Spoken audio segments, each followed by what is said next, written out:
চট্টগ্রাম থেকে কক্সবাজার পর্যন্ত 150 কিলোমিটার উপকূলে নতুন একটি মেরিন ড্রাইভ নির্মাণের উদ্যোগ নিয়েছে সরকার। সেনাবাহিনীর তত্ত্বাবধানে এরই মধ্যে শুরু হয়েছে এর সম্ভাব্যতা যাচাইয়ের কাজ। সবকিছু ঠিক থাকলে চলতি বছরেই মেরিন ড্রাইভটির নির্মাণ কাজ শুরুর আশা করছে সরকার।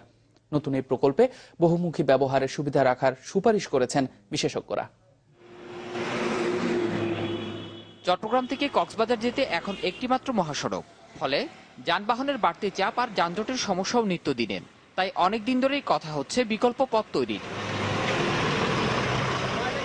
এর মধ্যে চট্টগ্রামের মিরসরাই উপকূলে চলছে অর্থনৈতিক অঞ্চল তৈরির কাজ। শুরু হবে কর্ণফুলী টানেল ও আনোয়ারায় আরেকটি অর্থনৈতিক অঞ্চলের কাজও।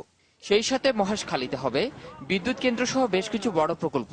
মূলত এইসব বড় প্রকল্পের সড়ক যোগাযোগ বাড়াতেই এখন মিরসরাই থেকে কক্সবাজার শহর পর্যন্ত প্রায় 150 কিলোমিটার মেরিন ড্রাইভ নির্মাণের এই উদ্যোগ।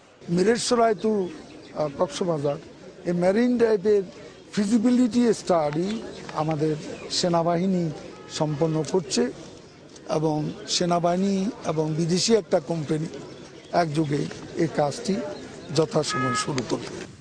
সব মিলে চলতি বছরের মধ্যে এর কাজ শুরুর আশা করছে সরকার।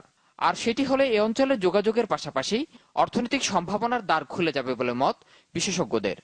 প্রতিটা জায়গায় হয়তো প্রাইভেট ইন্ডাস্ট্রিয়াল জোন হয়ে যেতে পারে। যখন দেখতেছি তার কানেক্টিভিটিটা হলো বন্যায় জলোচ্ছ্বাসে যখন তার ইন্ডাস্ট্রিগুলো ডুবে যাবে না, নষ্ট হবে না, তখন কিন্তু প্রাইভেট ইন্ডাস্ট্রিয়াল জোন সৃষ্টি হবে, ছোট ছোট ইন্ডাস্ট্রি হবে, সেখানে তখন কিন্তু ইকোনমি জাম দেবে।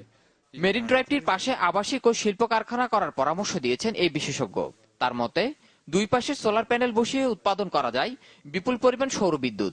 তার দুই পাশে আমি যদি সোলার ইলেকট্রিসিটি প্রোডাকশন ফ্যাক্টরি করি, ওখান থেকে হয়তো আমার 5,000-6,000 মেগাওয়াট ইলেকট্রিসিটি প্রোডাকশন হবে। জাস্ট আমার কিছুই করতে হবে না, ওখানে সোলার প্যানেলগুলি বসাই দিতে হবে, যেমন জার্মানিতে আছে। সম্ভাব্যতা যাচাইয়ের পরেই নির্ধারণ হবে নতুন এই মেরিন ড্রাইভের নির্মাণ খরচ। জামশেদুল করিম, চ্যানেল 24, চট্টগ্রাম।